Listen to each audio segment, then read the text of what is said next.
Hello student, welcome back to my channel Samrat academy. Student, जितने बच्चे class 10th में और प्री बोर्ड का पेपर देने वाले उनके वीडियो सबसे ज्यादा इंपॉर्टेंट है मेरे प्यार। तो आज मैं आप लोगों को विज्ञान का एक वायरल पेपर बताने वाला हूं, वो भी प्री बोर्ड परीक्षा का।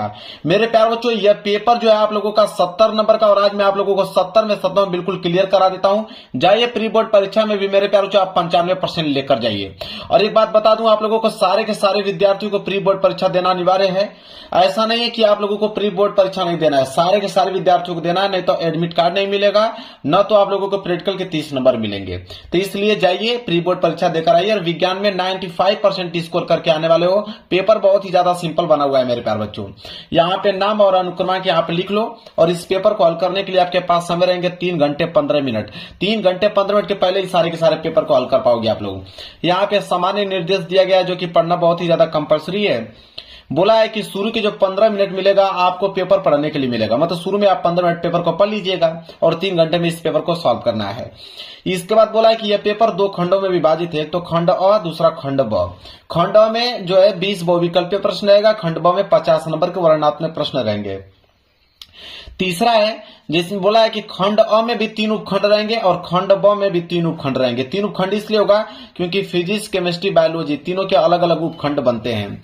इसके बाद चौथा है कह रहा है कि खंड अ में बहुविकल्पीय प्रश्न रहेगा और इसमें सही विकल्प का चुनाव करके ओएमआर शीट पर आप नीले पेन का यूज कर सकते हैं या काले पेन का यूज कर सकते हैं रंगने के लिए। पेन आपका बॉल पॉइंट पेन होना चाहिए, जेल वाली पेन का इस्तेमाल आप लोगों को नहीं करना है। इसके बाद बोला है कि खंड में एक प्रश्न 1 नंबर के लिए पूछा जाएगा, मतलब कि 20 बहुविकल्पीय प्रश्न पूछा जाएगा 20 नंबर के लिए। क्लियर है। इसके बाद कह रहा है कि खंड ब में वर्णनात्मक प्रश्न रहेगा, कितने नंबर के लिए? 50 नंबर का वर्णनात्मक प्रश्न पूछा जाएगा। और हर एक प्रश्न के आगे लिखा हुआ मिलेगा कि प्रश्न 1 नंबर का है कि 2 नंबर का है, 4 नंबर का है कि 6 नंबर का है। ठीक है। इसके बाद कह रहा है कि खंड ब के प्रत्येक उपखंड के सभी प्रश्न एक साथ करना आवश्यक है और सभी जो भी उपखंड कर रहे हैं नए पृष्ठ से आपको प्रारंभ करना है। जैसे क जो है फिजिक्स वाला है, ख जो है केमिस्ट्री वाला है और ग जो है बायोलॉजी वाला है। तो तीनों को जब भी आप करोगे अलग अलग हल आपको करना है। फिजिक्स वालों को अलग और केमिस्ट्री वालों को करने जा रहे हो तो नए पेज से आप प्रारंभ कीजिए, बायोलॉजी को करने जा रहे हो तो नए पेज से आप प्रारंभ कीजिए। सभी प्रश्न अनिवार्य इसमें जितना करना है। तो ये था निर्देश, बहुत नॉर्मल निर्देश था, पढ़ के मैंने आप लोगों को बता दिया। पेपर ही उतना ही सिंपल है मेरे प्यारे बच्चों, देकर जाइए 95% स्कोर करके आइए। देखिए यहां से स्टार्ट है पेपर। खंड अ और खंड में दिया हुआ है बहुविकल्पीय प्रश्न। देखिए 20 बहुविकल्पीय प्रश्न 1-1 नंबर के हिसाब से 20 नंबर आपको मिल जाएगा। सबसे पहले आया है उपखंड क और पहला प्रश्न जो है कितने नंबर के लिए? 1 नंबर के लिए। एक बात सबको मालूम है कि उत्तल दर्पण से प्रतिबिंब सदैव बनता है। एक बात आपको बता दूं कि यहाँ पे कौन सा दर्पण दिया है? उत्तल दर्पण। और उत्तल दर्पण में कहीं पे भी वस्तु रखिए उसका प्रतिबिंब ये कहीं जगह बनेगा, ध्रुव तथा फोकस के बीच बनता है। सी वाला ऑप्शन जो है बिल्कुल करेक्ट आंसर हो जाएगा। इतना सिंपल और इतना इंपॉर्टेंट प्रश्न मेरे प्यारे बच्चों, जाइए छाप कर चले आइए।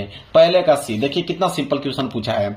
इसके बाद पूछा है क्वेश्चन दूसरा कि जब प्रकाश किरणें एक माध्यम से दूसरे माध्यम में जाने पर अविलंब से दूर हटती हैं तो वह 1 नंबर के लिए है। तो जब प्रकाश किरणें एक माध्यम से जब दूसरे माध्यम में जाती है ना, ठीक है, तो वह अविलंब से दूर हटती हैं तो क्या होती हैं कि सघन माध्यम से विरल माध्यम में जाती हैं। एक बात बता दूं कि जब प्रकाश की किरणें सघन माध्यम से विरल माध्यम में जाएंगी तो हमेशा अविलंब से दूर हटेंगी।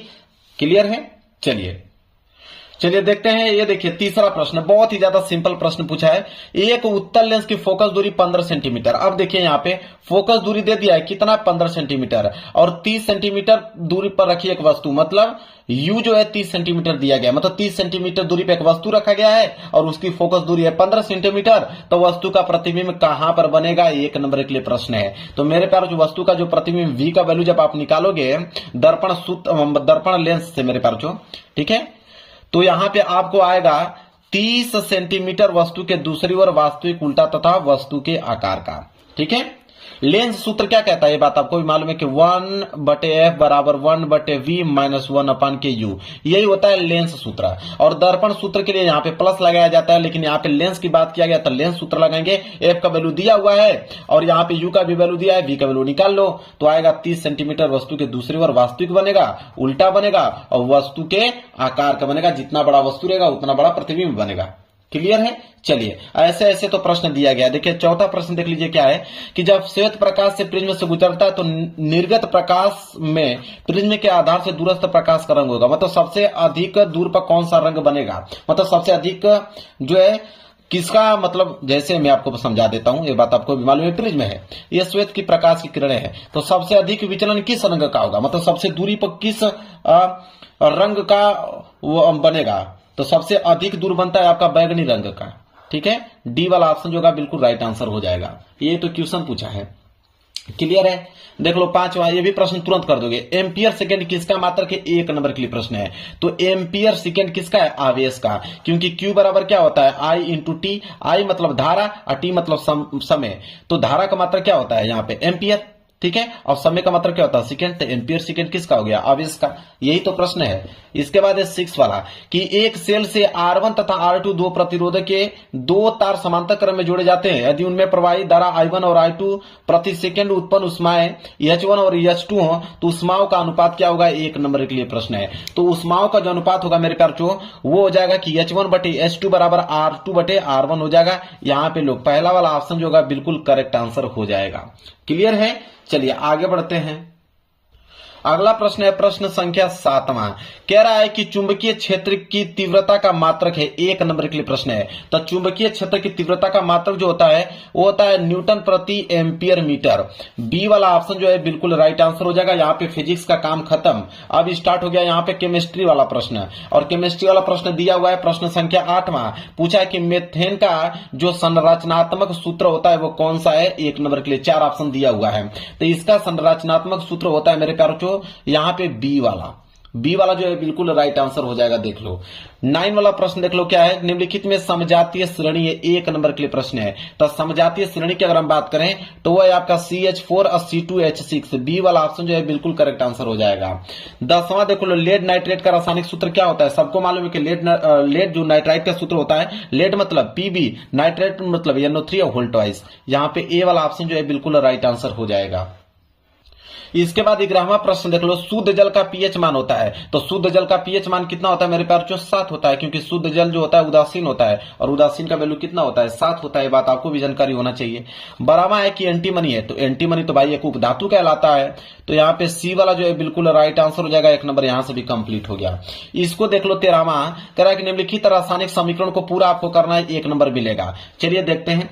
अब देखिए यहाँ पे दिया CH3COOH, C2H5OH, यहाँ पे सांद्र विलयन पे इसको गर्म कर रहा है H2SO4 पर, इधर आपका H2 है, यहाँ पे क्या भरा जाएगा। अब आपको समझना है कि यहाँ पे क्या भरा जाएगा, देखिए ध्यान से। अब सिर्फ यहाँ पे क्या है, H2O। तो अगर मैं यहां से H2O निकाल देता हूं तो बचेगा क्या, देखिए ये तो CH3, ठीक है, CH3 ये तो आएगा भाई, आएगा, ठीक है, CH3, COO भी आएगा, COO, इधर से आपके क्या निकलेगा, C2, इधर से निकलेगा H5, क्योंकि यहां से देखिए यहां से बच गया OH को मैं माइनस कर देता हूं, इधर से मैं H को माइनस कर देता हूं, क्योंकि देखिए H और H मिलके H2 बना दिया और O इसका यहां पे लिख दिया, तो पानी तो इधर बन गया, बचा आपका CH3 COO और इधर बच गया आपका C2H5। क्लियर है, मतलब ए सी वाला जो ऑप्शन है बिल्कुल राइट आंसर हो जाएगा। देखिए कितना सिंपल है।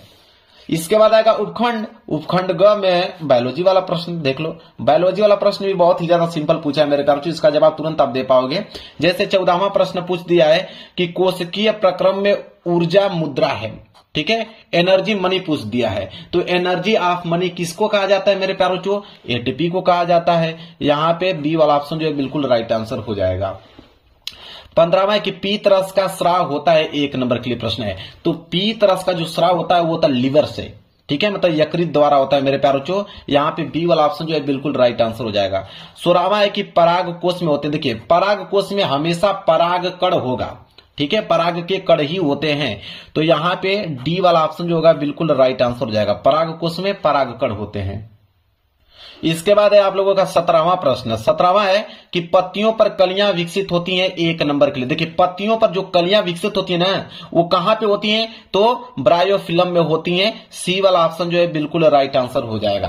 18वां प्रश्न देख लीजिए, एक लिंगी फूल का उदाहरण है। तो एक लिंगी फूल का उदाहरण जो है वो पपीते का फूल है, क्योंकि पपीता का फूल जो है एक लिंगी फूल के उदाहरण में आता है। तो ए वाला ऑप्शन जो है बिल्कुल राइट आंसर हो जाएगा। और 19वां, तब भाई आप डॉक्टर के पास भी जाते हो तो जो आपका बीपी नापता है तो आपको बताता है कि एक स्वस्थ मनुष्य में सामान्य रक्त दाब कितना होता है। तो रक्तदाब कितना होता है 120/80। किसी भी डॉक्टर से पूछेंगे वो तुरंत आपको बता देगा। इसके बाद है 20वां कि निम्नलिखित में से कौन सा आहार श्रृंखला का निर्माण करता है। देखिए आहार श्रृंखला का निर्माण कौन करता है, जैसे घास को कौन खाती है, बकरी है, बकरी को कौन खाता है, मानव। बी वाला ऑप्शन जो है बिल्कुल राइट आंसर हो जाएगा। अब मेरे प्यार बच्चों यहाँ 20 के 20 बहुविकल्पी प्रश्न मैंने बता दिया, कितना सिंपल था। जाइए प्री बोर्ड परीक्षा में 20 के 20 करके आइए। यहां से स्टार्ट हो जाएगा उपखंड ब, और खंड ब में दिया है आपका वर्णनात्मक प्रश्न, और कितने नंबर के लिए, 50 नंबर के लिए। सबसे पहले उपखंड क मतलब यहाँ पे फिजिक्स वाले प्रश्न आएंगे। देख लीजिए फिजिक्स वाला प्रश्न कितना ज्यादा सिंपल पूछा हुआ है मेरे प्यारे बच्चों। देखिए 21वां प्रश्न है मेरे प्यारे बच्चों कि एक उत्तल दर्पण से 25 सेंटीमीटर दूर रखी वस्तु का प्रतिबिंब वस्तु की लंबाई का आधा बनता है। 4 नंबर के लिए प्रश्न है। दो चीज बताना है कि दर्पण से प्रतिबिंब की दूरी कितनी होगी, और दूसरा बताना है कि दर्पण की फोकस दूरी कितनी होगी। बहुत सिंपल है, मैं अभी आप लोगों को बताता हूं। देखा यहाँ पे उत्तल दर्पण दिया है और 25 सेंटीमीटर दूर रखी वस्तु, मतलब यू का वैल्यू दिया है। तो यू बराबर कितना हो जाएगा, -25 सेंटीमीटर, क्योंकि यू हमेशा माइनस में होता है, चाहे वो उत्तल दर्पण हो चाहे वो अवतल दर्पण हो। तो यू बराबर -25 सेंटीमीटर। बोला है कि प्रतिबिंब जो है, वस्तु का जो प्रतिबिंब है वस्तु की लंबाई का आधा है, मतलब m जो है मेरे प्यारे बच्चों वो 1/2 है, और m क्या कहता है, m कहता है कि v/u। ठीक है, देखिए प्रतिबिंब जो है वस्तु का आधा है कि नहीं, बिल्कुल आधा है। अब हमसे पूछ लिया है कि दर्पण से प्रतिबिंब की दूरी, तो प्रतिबिंब की दूरी हमसे पूछा है, चलिए निकालते हैं। पहला वाला प्रतिबिंब की दूरी, तो प्रतिबिंब की दूरी हम लोग निकालेंगे कैसे, देखिए यहां u का गुणा 1 में करेंगे तो u बराबर, यहां पे 2 को गुणा v में करेंगे तो हो जाएगा 2v। यहां से अगर मैं v निकालूं तो v बराबर क्या हो जाएगा, u/2। ठीक है, तो v बराबर क्या हो जाएगा, u का वैल्यू कितना दिया है, -25, तो -25/2 कटाओगे तो कितना आ जाएगा, -12.5 सेंटीमीटर। लो भाई आ गया किसका, प्रतिबिंब की दूरी आ गया। ठीक है, दर्पण से प्रतिबिंब की दूरी कितना आ गया, 12.5 सेंटीमीटर। क्लियर है। दूसरा प्रश्न क्या हमसे पूछा है वो देख लो। दूसरा प्रश्न हमसे पूछा है कि दर्पण से फोकस दूरी ज्ञात कीजिए। मैं एक पेज ले लेता हूं। फोकस दूरी का मतलब एफ का वैल्यू। ठीक है, तो एफ का वैल्यू हम यहां पे लगाएंगे, यहां पे दर्पण सूत्र कहता है कि 1/f बराबर 1/v प्लस 1/u। सब वैल्यू दिया, बस पुटअप करना है। चलिए रखते हैं, तो हो जाएगा 1/f बराबर 1/v। 1/v का वैल्यू कितना आया था, 12.5, तो -12.5 प्लस 1/u। u का वैल्यू कितना है, -25। चलिए हल करते हैं, तो हो जाएगा 1/f बराबर, यहां से 10 हटाओ तो ऊपर 10 हो जाएगा, नीचे आपका 125 हो जाएगा, और यहां पे माइनस लगा दो। इस माइनस गुणा इस प्लस में करोगे तो -1 कितना हो जाएगा, 25। अब काट दो, ये हो जाएगा 5 दूनी के 10 और 25 बचे 125। अब यहां पे हो जाएगा कि 1/f बराबर, ऊपर तो हो जाएगा 2 और नीचे होगा -25, और इधर हो जाएगा -1/25। ठीक है, एलसीएम कितना हो जाएगा, 25 से 25 कैंसिल, -2, इधर हो जाएगा -25 से 25 कैंसिल 1, तो 1/f बराबर कितना हो जाएगा, देखिए तो 1/f बराबर हो जाएगा -2 -1 -3 कितना हो जाएगा, 25, और यहां से f का वैल्यू निकालोगे तो f ऊपर चला जाएगा, इधर आपका 25 ऊपर चला जाएगा, -3 नीचे हो जाएगा। जब कटाओगे तो 3 × 8 = 24 और 3 × 3 = 9, -8.3 सेंटीमीटर जो है मेरे प्यारे बच्चों वो आ जाएगा आपका फोकस दूरी। लो भाई आंसर हो गया। देखिए बहुत तीव्र गति से मैंने इसका आंसर बता दिया, 4 नंबर। लो भाई क्लियर हो गया, समझ में आ गया ना आप लोगों को। इसके बाद देख लीजिए अगला प्रश्न संख्या 22 का ए वाला प्रश्न है कि अभिसारी किरणों के मार्ग में अगर अवतल लेंस रखने पर किरणें जो है लेंस से 20 सेंटीमीटर पीछे अक्ष पर फोकस दूरी होती है। तो अगर 20 सेंटीमीटर पीछे अक्ष पर फोकस दूरी होती है तो समझ लीजिए कि वो लेंस कौन सा होगा, वो लेंस हो जाएगा उत्तल लेंस। वो कौन सा लेंस हो जाएगा, उत्तल लेंस हो जाएगा मेरे प्यारे बच्चों। ठीक है, दूसरा प्रश्न है कि लेंस की अनुपस्थिति में ये किरणें कहां पर फोकस होती हैं। लेंस की फोकस दूरी अगर 30 सेंटीमीटर है तो मेरे प्यारे बच्चों वो होंगी 30 सेंटीमीटर कहां पर, पीछे। कहां होंगी, 30 सेंटीमीटर पीछे होंगी। 4 नंबर आंसर भाई क्लियर हो गया। कितना सिंपल प्रश्न है। प्रश्न संख्या 22 है कि अगर 2 ओम 3 ओम और 6 ओम की 3 प्रतिरोधों को किस प्रकार जोड़ा जाए ताकि 4 ओम हमें प्राप्त हो, और दूसरा बोला कि 1 ओम का तुल्य प्रतिरोध प्राप्त हो। देखिए अगर 4 ओम प्रतिरोध प्राप्त करना है तो आपको देखिए 2 ओम और 6 ओम को आपको समांतर क्रम में जोड़ना पड़ेगा। देखिए 2 ओम व 6 ओम को आप किस क्रम में जोड़ दीजिए, समांतर क्रम में जोड़ दीजिए, समांतर क्रम में जोड़ दीजिए।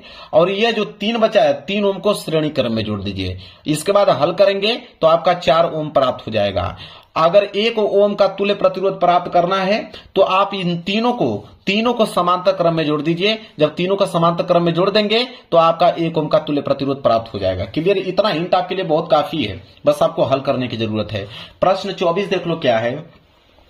कह रहा है कि घरेलू विद्युत वितरण में प्रयुक्त तारों के नाम बताइए, कार्य बताइए और आवरण के रंग लिखिए। कितने नंबर मिलेंगे? 6 नंबर। चलिए मैं हिंट भी बता देता हूं आप लोगों को, पूरा का पूरा डाटा बता देता हूं। देखिए 3 पॉइंट बोला है हमसे, 3 पॉइंट बोला है। एक तो बोला है कि तार कौन कौन से होंगे, इसके बाद बोला है कि इसके हमें क्या बता दीजिए, कार्य बता दीजिए और इसके हमें रंग बता दीजिए। देखिए 3 ही तार का प्रयोग किया जाता है, मैं आपको बता दूं। एक होता है आपका लाइव तार। क्या होता है? लाइव तार। लाइव तार का काम होता है कि धारा देना होता है। और किस रंग का होता है? लाल रंग का होता है। लाइव तार के बाद एक न्यूट्रल तार होता है। ठीक है, आपके घरों में एक न्यूट्रल तार होता है जो कि धारा को वापस ले जाता है, मतलब धारा का क्या करता है? वापसी करता है। और ये जो होता है काला रंग का होता है। किस रंग का? काला रंग का। और एक होता है आपका अर्थ। ठीक है, अर्थ जो होता है मेरे प्यारे बच्चों वो आपका सुरक्षा प्रदान करता है। और वह किस रंग का होता है? वह हरा रंग का होता है। 3 ही पॉइंट है, 3 प्रकार के तार होते हैं, उनके कार्य लिख दिया, उसके रंग लिख दिया। चलो भाई समाप्त हो गया। इसके बाद देखिए क्या है, कह रहा है अथवा करके, अगर ये प्रश्न नहीं करना चाहते हैं तो अथवा करके दिया है कि धारावाही चालक के कारण उत्पन्न चुंबकीय क्षेत्र किन किन बातों पर निर्भर करता है और चुंबकीय क्षेत्र की दिशा ज्ञात करने के लिए प्रयुक्त नियम का नाम लिखकर उसे स्पष्ट कीजिए। मेरे प्यारे बच्चों, धारावाही चालक पर कारण उत्पन्न चुंबकीय किन किन बातों पर निर्भर करता है मेरे प्यारे बच्चों? तो देखिए एक तो करता है धारा की मात्रा पर, धारा की मात्रा पर निर्भर करता है, धारा की मात्रा पर निर्भर करता है, पहला पॉइंट। दूसरा करता है उनकी दूरी पर। इसके बाद तीसरा करता है कि कौन सा माध्यम है, इस पर निर्भर करता है। और कह रहा है कि चुंबकीय क्षेत्र की दिशा ज्ञात करने के लिए किस नियम का प्रयोग करते हैं? तो मेरे प्यारों जो दाहिने हाथ का अंगूठे का नियम प्रयोग करते हैं, दाहिने हाथ का अंगुष्ठ नियम का प्रयोग करते हैं। ठीक है, चलिए अब यहां से स्टार्ट हो गया उपखंड ख। उपखंड ख में आपके केमिस्ट्री वाले प्रश्न रहेंगे, केमिस्ट्री वाले प्रश्न रहेंगे मेरे प्यारों। देख लो प्रश्न संख्या 25 कह रहा है निम्नलिखित यौगिकों के संरचनात्मक सूत्र लिखना।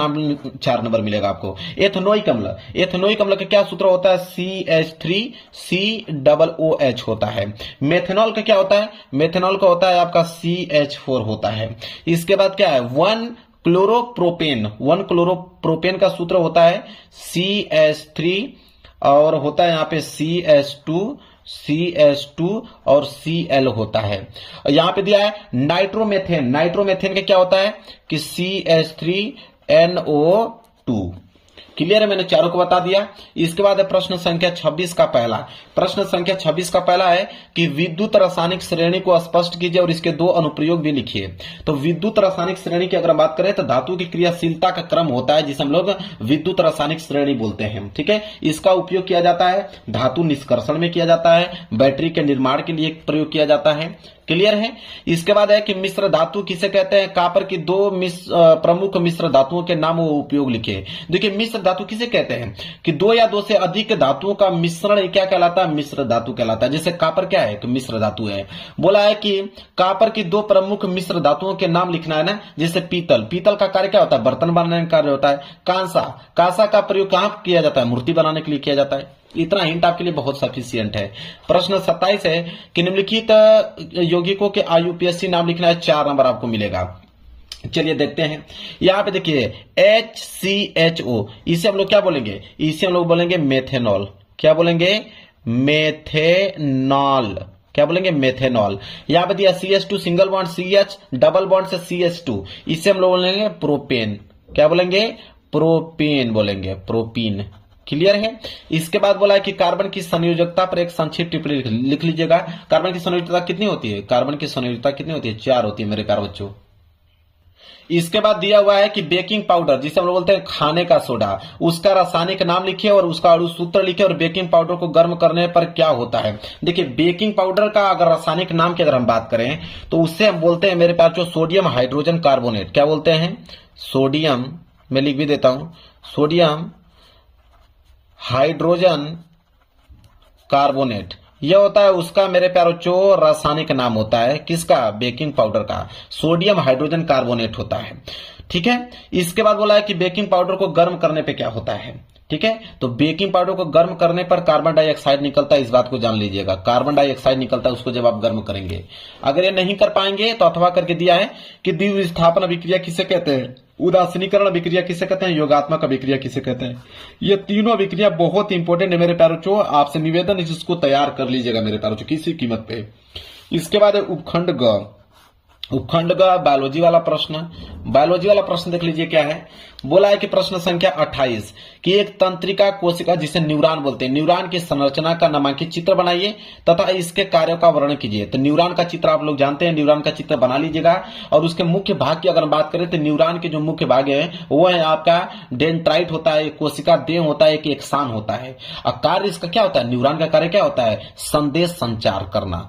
ठीक है, इसके बाद है प्रश्न 29 कि लिंग गुणसूत्र से आप क्या समझते हैं, मानव में लिंग निर्धारण की प्रक्रिया को आपको समझाना है, 4 नंबर मिलेगा।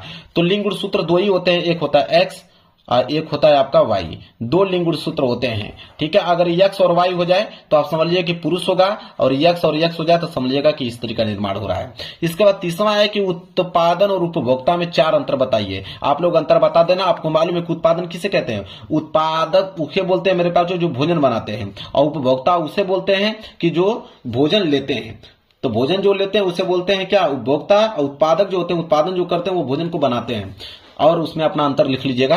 एक 30वां प्रश्न है कि मानव हृदय का अनुहृदय काट का नामक चित्र बनाइए। तो मानव हृदय का एक चित्र बना लीजिएगा, और कह रहा कि चित्र की सहायता से मानव हृदय की संरचना का वर्णन भी करना है, 6 नंबर आपको मिलेगा। मैं थोड़ा सा हिंट दे देता हूं। देखिए, मानव हृदय की अगर हम बात करें 4 कक्ष पाए जाते हैं, एक होता है दाएं अलिंद, एक होता है दाएं नीले, एक होता है बाएं अलिंद, एक होता है बाएं नीले। ये बहुत महत्वपूर्ण उसके भाग है जो कि आपको बताना है किसी कीमत पे। अगर ये नहीं करना चाहते हैं तो अथवा करके दिया है कि मानव के मादा जनन तंत्र का सचित्र वर्णन कीजिए, 6 नंबर मिलेगा। ये चित्र बहुत इंपॉर्टेंट है कि मानव के मादा जनन तंत्र का चित्र आप जरूर से जरूर आप लोग मेरे प्यारों से एक बार प्रैक्टिस करके जाइएगा।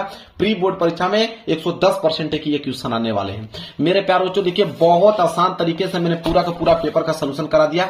इस पेपर को अगर आप तैयार कर लेते हो तो 95% स्कोर करके आने वाले हो विज्ञान में मेरे प्यारों। वीडियो पसंद आए तो लाइक कर देना, चैनल पर नए हो तो चैनल को जरूर सब्सक्राइब कर लेना। मिलेंगे प्यारे से नेक्स्ट वीडियो में, तब तक के लिए धन्यवाद।